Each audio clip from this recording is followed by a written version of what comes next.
Hello football freak. বর্তমানে কিন্তু আর্জেন্টিনার কোচ লিওনেল স্কালোনি মহা বিপদে আছে। হ্যাঁ, তিনি কিন্তু বর্তমানে তার টিম এত ফর্মে থাকার পরেও বলা যায় অনেক বিপদেই আছেন।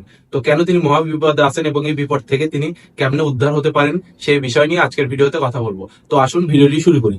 তো দেখেন, আর্জেন্টিনার বর্তমান টিমে আপনি যদি দেখেন যে জাস্ট ফুল ব্যাকের অপশন যদি আপনি বাদ দেন, রাইট ব্যাক, লেফট ব্যাক, তাহলে কিন্তু আপনারা দেখতে পারবেন যে অন্যান্য যে কয়েকটি পজিশন আছে এই সব পজিশনেই কিন্তু একের চেয়ে অধিক প্লেয়ার আছে। এবং শুধু একের অধিক প্লেয়ার আছে তাই কিন্তু না, এমন এমন ট্যালেন্টেড কিছু প্লেয়ার আছে এসব পজিশনে যাদেরকে চান্স না দিলেই না। আর এটি নিয়ে হয়তো লিওনেল স্কালোনি বর্তমানে অনেক টেনশনে আছেন, কেননা তিনি কাকে রেখে কাকে খেলাবেন এবং কাকে বাদ দিবেন এবং কাকে স্কোয়াডে অ্যাড করবেন সেই বিষয় নিয়ে কিন্তু তাকে এখন ভাবনা চিন্তা করতে হয়। আর তাকে কিন্তু এটা ভাবতে হয় না যে নতুন কোনো প্লেয়ার খুঁজতে হবে কিংবা ভালো প্লেয়ার দরকার, এই প্লেয়ার দেওয়া হচ্ছে না, এরকম টেনশন কিন্তু তার কিন্তু করতে হয় না অন্যান্য কোচদের মতো। তার কিন্তু বরং এটি নিয়ে চিন্তা করতে হয় যে তিনি কাকে রেখে কাকে খেলাবেন, যার ফলে কিন্তু পাওলো দিবালার মতো প্লেয়াররাও কিন্তু তার স্কোয়াডে জায়গা পান না। তো আজকে পজিশন বাই পজিশন আমি আপনাদেরকে বলবো যে তিনি কি কি সমস্যায় বর্তমানে আছেন।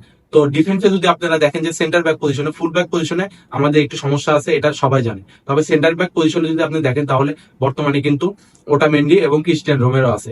আর এদের বিপরীতে কিন্তু বেঞ্চে বসে থাকেন মার্কোস সেনসি, লুকাস বালের্দির মতো এরকম অভিজ্ঞ প্লেয়ার, যারা কিনা একজন প্রিমিয়ার লিগে খেলেন এবং অপরজন মার্শেলির মতো দলের ক্যাপ্টেন। তো এদেরকেও কিন্তু উচিত তার সময় দেয়া, তবুও এরকম স্টারদের ভিড়ে কিন্তু তারা খুব একটা সময় পায় না। আর যেটুকু সময় পায় তারা কিন্তু খুব ভালো মতোই কাজে লাগায়। তারপর আসুন মিডফিল্ডে। মিডফিল্ডে কিন্তু এনজো ফার্নান্দেজ, অ্যালেক্সিস ম্যাকালিস্টার আর রদ্রিগো ডিপল, এই তিনজন কিন্তু একদম সেট মিডফিল্ডার আর্জেন্টিনার। তবে এখানে কিন্তু দারুণ দারুণ অপশন আছে। আমার মনে হয় এই তিনজনকে স্কালোনি যদি বাদও দেন স্কোয়াড থেকে, স্টার্টিং ইলেভেনে যদি তাদেরকে নাও রাখেন, তারপরেও এমন এমন প্লেয়ার আছে যাদেরকে দিয়ে আর্জেন্টিনা অনেক অনেক ভালো সার্ভিস পেতে পারে। যেমন এজিকিয়েল প্যালাসিয়াস আছে বায়ার লেভারকুসেনের প্লেয়ার, তারপর লো চেলসো আছে রিয়েল বেটিসের প্লেয়ার, তারপর লিয়ান্দো প্যারাদেস আছে বর্তমানে রোমাতে খেলতেছেন। তারপর এরকম আরো কিন্তু ভালো ভালো মিডফিল্ডার আছে, ইয়ংস্টার মিডফিল্ডার আছে, যেমন নিকো প্যাজ, তিনি কিন্তু বর্তমানে ইটালির কোমোতে খেলতেছেন। আর তিনি কিন্তু রিয়েল মাদ্রিদ থেকে লোনে আছেন। তো এই মিডফিল্ড পজিশনে এরকম কিন্তু আরো অনেক প্লেয়ারই আছেন যারা কিন্তু স্টার্টিং ইলেভেনে খেলতে পারে। কিন্তু যেহেতু একটি স্টার্টিং ইলেভেনে মাত্র তিনজন মিডফিল্ডারই খেলতে পারবে, সেহেতু স্কালোনি কিন্তু এনজো ফার্নান্দেজ, অ্যালেক্সিস ম্যাকালিস্টার এবং রদ্রিগো ডিপল, এই তিনজনকে বেছে নেন। তবে এখানে আমার মনে হয় আরো নতুনত্বদের সুযোগ দেওয়া উচিত এবং যারা ছোট প্লেয়ার আছে, ইয়ং ট্যালেন্টেড প্লেয়ার আছে, তাদেরকে কিন্তু দলের সাথে খেলার মান বোঝানো উচিত যে তারা তাদের দল কিভাবে খেলে। আর ফরওয়ার্ড লাইনে যদি আসি, এই ফরওয়ার্ড লাইন নিয়ে কিন্তু বর্তমানে সবচেয়ে বেশি সমস্যায় পড়তে হবে লিওনেল স্কালোনিকে। কেননা আপনি যদি দেখেন যে স্ট্রাইকার পজিশনে বর্তমানে বিশ্বের দুইজন সেরা স্ট্রাইকার, জুলিয়ান আলভারেস এবং লাউতারো মার্টিনেজ। আর এখানে স্কালোনি কাকে রেখে কাকে খেলাবেন আমার মনে হয় তিনি নিজেও এখনো সেটা ঠিক করতে পারেনি। কেননা আপনি যদি দেখেন যে জুলিয়ান আলভারেস তার ক্লাবের হয়ে দুর্দান্ত ফর্মে আছেন, আবার ওইদিকে লাউতারো মার্টিনেজও কিন্তু তাদের ক্লাবের হয়ে দুর্দান্ত ফর্মে আছেন। লাউতারো মার্টিনেজ প্রতিনিয়ত গোল পাচ্ছে, আবার এদিকে জুলিয়ান আলভারেজও প্রতিনিয়ত গোল পাচ্ছে। তো এই স্ট্রাইকিং পজিশন নিয়েই কিন্তু সবচেয়ে বেশি সমস্যা দেখা যাচ্ছে লিওনেল স্কালোনিকে। কেননা তিনি কিন্তু এখনো ডিসাইড করতে পারতেছেন না যে জুলিয়ান আলভারেজকে স্টার্টিং ইলেভেনে রাখবেন নাকি লাউতারো মার্টিনেজকে রাখবেন। আবার অনেক ম্যাচে কিন্তু এর ফলে কিন্তু তিনি দুইজন স্ট্রাইকার নিয়ে খেলাইছেন।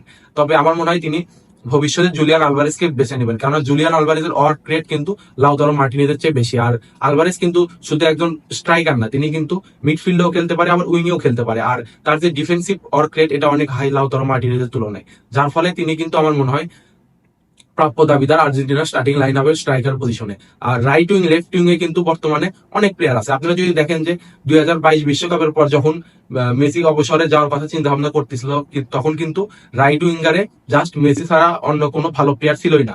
রাইট উইং বলেন, লেফট উইং বলেন, এই উইং এ কিন্তু অনেক সমস্যা ছিল তখন আর্জেন্টিনার। কিন্তু বর্তমানে যদি আপনারা দেখেন যে 3-4 জন ইয়ংস্টার প্লেয়ার যারা কিনা বর্তমানে বড় বড় ক্লাবের হয়ে প্রতিনিধিত্ব করতেছেন, যেমন থিয়াগো আলমাদা, তারপর ক্লাউদিও অ্যাচেভেরি, আর হচ্ছে ফ্রাঙ্কো মাস্তান্তুনো, আবার এইদিকে জুলিয়ানো সিমিওনো আছে, তিনিও কিন্তু রাইট উইং এ খেলতে পারেন। তো এত রাইট উইং লেফট উইঙ্গারদের ভিড়ে কিন্তু এখন স্কালোনিকে দ্বিধাদ্বন্দ্বে পড়তে হচ্ছে কাকে রেখে কাকে খেলাবেন। আবার ওইদিকে লেফট উইং এ কিন্তু তিনি নিকোলাস গঞ্জালেসকেও আগে খেলাতেন এবং আমার মনে হয় ভবিষ্যতেও তিনি নিকোলাস গঞ্জালেসকে দলের সাথে রাখবেন। তবে বর্তমানে কিন্তু লেফট উইং এ থিয়াগো আলমাদা অনেক ভালো পারফর্ম করতেছে। লাস্ট 2-3 ম্যাচের পারফরমেন্স যদি আপনি দেখেন তাহলে কিন্তু আমার মনে হয় লেফট উইং এ থিয়াগো আলমাদাই বড় দাবিদার। আর রাইট উইং নিয়ে এখনো কাজ করার বাকি আছে, কেননা মেসি কিন্তু 2026 বিশ্বকাপ পর্যন্ত খেলবেন। তো আমার মনে হয় রাইট উইং নিয়ে আরেকটু পরে কাজ করলেও চলবে। রাইট উইং এ মাস্তানতুনো বলেন, তারপরে নিকো প্যাজও কিন্তু রাইট উইং এও খেলতে পারে, আবার মিডফিল্ডেও খেলতে পারে। তো আমার মনে হয় মেসি যতদিন আছে ততদিন সেই পজিশনে অন্য কোনো প্লেয়ার চান্স পাওয়ার আমার মনে হয় না সুযোগ আছে। তবে মেসি যাওয়ার পর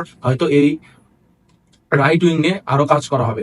আর তারপর আসি ক্যাপ্টেন্সি নিয়ে। এখন তো বর্তমানে ক্যাপ্টেন মেসি আমরা সবাই জানি, এবং সেকেন্ড ক্যাপ্টেন ওটামেন্ডি। তো এরা দুজনের বয়স কিন্তু অনেক বেশি হয়ে গেছে, এরা কিন্তু 2026 ওয়ার্ল্ড কাপ পর্যন্ত খেলবে, তারপর কিন্তু তারা অবসরে যাবেন। তো এই ক্যাপ্টেন্সি নেওয়ার ভিতরেও কিন্তু অনেক দাবিদার প্লেয়ার আছে, এবং স্কালোনি কিন্তু এটি নিয়েও এখন কনফিউজ যে তিনি ক্রিস্টিয়ান রোমেরোকে ক্যাপ্টেন্সি দিবে, নাকি এমিলিয়ানো মার্টিনেজকে দেবে, নাকি এনজো ফার্নান্দেজকে দেবে। এই তিনজনের প্রোফাইল যদি দেখেন, এরা কিন্তু তিনজনই তাদের ক্লাবের ক্যাপ্টেন। আর লাউতারো মার্টিনেজ কিন্তু অনেকদিন ধরেই ইন্টার মিলানের ক্যাপ্টেনের দায়িত্ব পালন করতেছেন। তো লাউতারো মার্টিনেজে কিন্তু একটি বড় দাবিদার হতে পারে আর্জেন্টিনার ক্যাপ্টেনের। তো এই ক্যাপ্টেন্সি নিয়েও কিন্তু তাকে অনেক বিপদে পড়তে হবে, কাকে রেখে কাকে দিবেন। আর তারপর আসি ফ্রি কিক টেকার। এই ফ্রি কিক টেকার কিন্তু বর্তমানে আপনারা দেখেন যে আর্জেন্টিনাতে মোট 4-5 জন ফ্রি কিক টেকার আছে, যেটা কিন্তু অন্যান্য ন্যাশনাল টিমে নেই। অন্যান্য ন্যাশনাল টিমে একজন ফ্রি কিক টেকার পাওয়াই অনেক বর্তমানে কঠিন, কেননা বর্তমান বিশ্বে কিন্তু ফ্রি কিক টেকারদের অনেক সংকট দেখা যাচ্ছে। তো বর্তমানে আর্জেন্টিনাতে জুলিয়ান আলভারেজ কিন্তু অনেক ভালো ফ্রি কিক নিতে পারেন। আবার এইদিকে মাস্তানতুনো কিন্তু রিভার প্লেটের হয়ে দুর্দান্ত একটি ফ্রি কিক গোল করছেন, তিনিও মোটামুটি ভালো ফ্রি কিক নিতে পারেন। আবার ক্লাউদিও রাচিবেলি কিন্তু লাস্ট ম্যাচে ম্যানচেস্টার সিটির হয়ে আলাইনের বিপক্ষে একটি দুর্দান্ত ফ্রি কিক গোল করছেন। আর পেপ গার্দিওলা কিন্তু এই সম্পর্কে বলছেন যে তিনি এর আগে অনেক ফ্রি কিক প্র্যাকটিস করছেন, যার ফলে কিন্তু তিনি এই ফ্রি কিক গোল করতে পারছেন। তো এই ফ্রি কিক নিয়েও কিন্তু স্কালোনিকে অনেক ভাবতে হবে যে কাকে রেখে কাকে দেওয়া যায়। এইদিকে আবার এনজো ফার্নান্দেজও কিন্তু মোটামুটি নিতে পারেন ফ্রি কিক। তো স্কালোনিকে ফ্রি কিক বলেন, পেনাল্টি নিয়েও কিন্তু স্কালোনিকে অনেক ভাবতে হবে। আলভারেজও ভালো পেনাল্টি নিতে পারেন, অ্যালেক্সিস ম্যাকঅ্যালিস্টারও ভালো পেনাল্টি নিতে পারেন। এরকম পেনাল্টি নেওয়ার মধ্যেও কিন্তু অনেক প্লেয়ার আছে। তো এইসব বিষয় নিয়ে কিন্তু স্কালোনিকে ভবিষ্যতে সমস্যায় পড়তে হবে। আর এটি কিন্তু খুব খারাপ সমস্যা তা কিন্তু না, এটি কিন্তু একটি মধুর সমস্যা। আর এই সমস্যা আমার মনে হয় স্কালোনি খুব ভালো মতো ম্যানেজ করতে পারবেন, কেননা তিনি কিন্তু ম্যান ম্যানেজমেন্টে অনেক দক্ষ একজন কোচ, এটা আমরা জানি। তো আশা করি এই স্কোয়াড ভবিষ্যতে আরো অনেক বড় কিছু করবে, এবং লিওনেল স্কালোনি তরুণদেরকে আরো সুযোগ দিবে। তো এই বলে আমি আমার ভিডিওটি শেষ করতেছি। ভিডিও যদি ভালো লাগে আপনাদের, আমাদের সাবস্ক্রাইব করে পাশে থাকবেন। ধন্যবাদ।